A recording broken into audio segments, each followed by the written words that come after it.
Ning panahon karon mga kapuso, dili lang mga tao ang nanginahanglan og hinabang, apan ang mga hayop usab nanginahanglan og atensyon ug syempre pagkaon. Sama na lang sa ako ang pet nga si Zenzen. Busa mga kapuso atong sayran kining istorya sa nagpakabanang mandawihanon nga nagpakaon og mga iro og mga iring nga anaa lang sa kadalanan.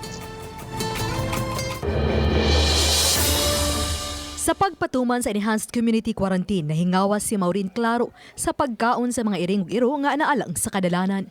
Sud na sa pipila ka tuig nga nang rescue si Maureen og mga askal ug puskal, apan ning higayuna lang mas agresibo siya.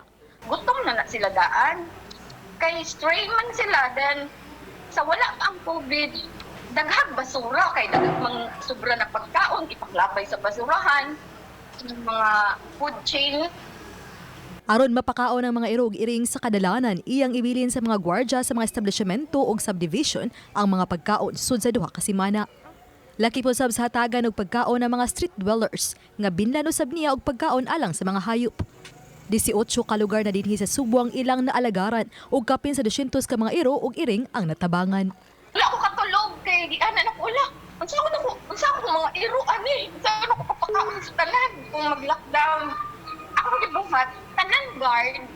Amigo na ko, gitagaan akong kape, gitagaan akong biskwit para lang magpabilin sila og dog food. Sa pagkakaroon, anaa si Maureen sa rescue shelter sa Lapu-Lapu City. Mapasalamaton siya sa iyang pamilya o sa misuporta sa iyang kausa nga nagsilbing donor. Ang uban kanila diha sa tambal og pagkaon sa mga askal ug puskal. Uban ni Cleofer Lumayag, ako si Marie Dumabok, Balitang Bisdak.